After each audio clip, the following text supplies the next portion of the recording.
स्वाध्याय इयत्ता 7वी, विषय इतिहास, पाठ 5वा, स्वराज्य स्थापना।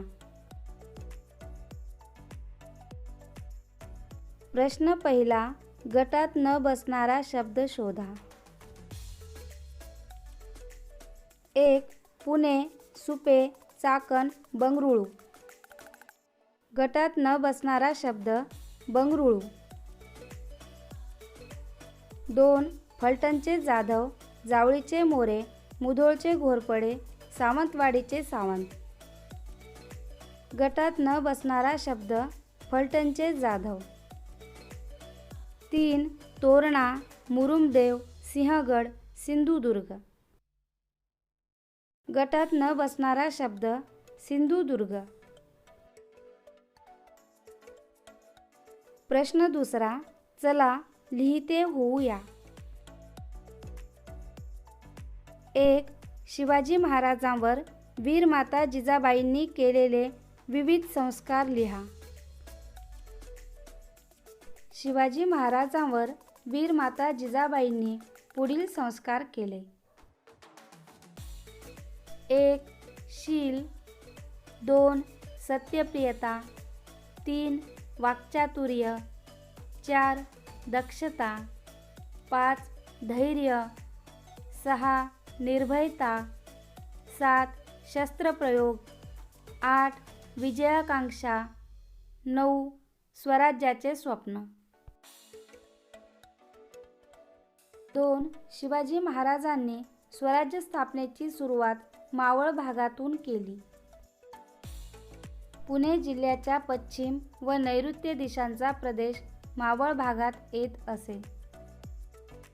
हा प्रदेश डोंगराळ आणि दऱ्याखोऱ्यांचा असल्यामुळे दुर्गम होता. या भौगोलिक परिस्थितीचा फायदा घेऊन शिवाजी महाराजांनी स्वराज्य स्थापनेची सुरुवात मावळ भागातून केली.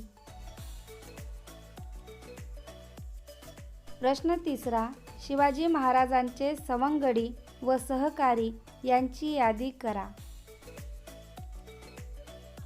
1. येसाजी कंक. 2. बाजी पासलकर. 3. बापूजी मुदगल. 4. नरेकर देशपांडे बंधू. 5. कावजी कोंढाळकर. 6. जीवा महाला. 7. तानाजी मालुसरे. 8. कान्होजी जेधे. 9. बाजीप्रभू देशपांडे. 10. दादाजी नरसप्रभू देशपांडे. प्रश्न चौथा, शोधा आणि लिहा. 1. शहाजी राजांना स्वराज्य संकल्पक का म्हणतात? शहाजी राजे स्वतः श्रेष्ठ राजनीतिज्ञ आणि पराक्रमी होते. दक्षिणेकडील मोठा प्रदेश जिंकल्यामुळे त्यांचा मोठा दरारा होता.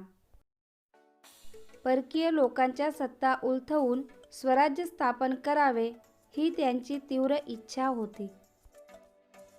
त्यासाठी शिवरायांना राजा बनवण्यासाठी त्यांनी उत्तम शिक्षण देण्याची व्यवस्था केली होती.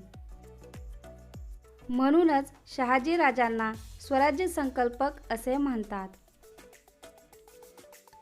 2. शिवरायांनी आरमार उभारणीकडे लक्ष का दिले? शिवरायांनी कल्याण व भिवंडी ही ठिकाणे जिंकली.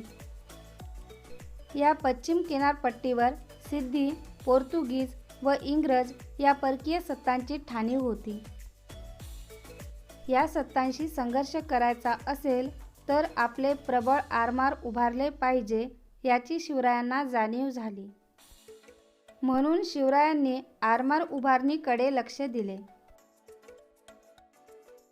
3. शिवरायांनी आदिलशहाबरोबर तह का केला?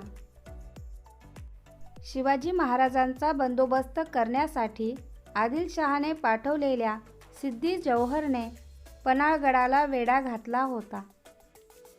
त्याचवेळी मुघल सम्राट औरंगजेब याने त्यांच्यावर चाल करण्यासाठी शाहिस्तेखानाला पाठवले. वेढ्यातून सुटका करून महाराज विशाळगडावर पोहोचले त्यावेळी शाहिस्तेखानाने पुणे प्रांतावर स्वारी केली. एकाच वेळी आदिलशाही आणि प्रबळ मुघलशाही या दोन सत्तांशी लढा देणे योग्य होणार नाही, हे लक्षात घेऊन शिवरायांनी आदिलशहाबरोबर तह केला. 4. शिवाजी महाराज पन्हाळगडावरून कसे निसटले? सिद्दीच्या वेढ्यातून बाहेर पडणे अशक्य झाल्यावर शिवाजी महाराजांनी सिद्दीशी समेटाची बोलणी सुरू केली. त्यामुळे वेढा शिथिल झाला व याचा फायदा महाराजांनी घेतला. त्यांच्यासारखा दिसणारा शिवा काशीद हा तरुण महाराजांची वेशभूषा करून पालखीत बसला. पालखी राजदिंडी दरवाजातून मुख्य रस्त्याने बाहेर पडली. दरम्यान शिवाजीराजे सहकाऱ्यांबरोबर अवघड वाटेने गडाबाहेर पडले व वेढ्यातून निसटून विशाळगडाकडे गेले.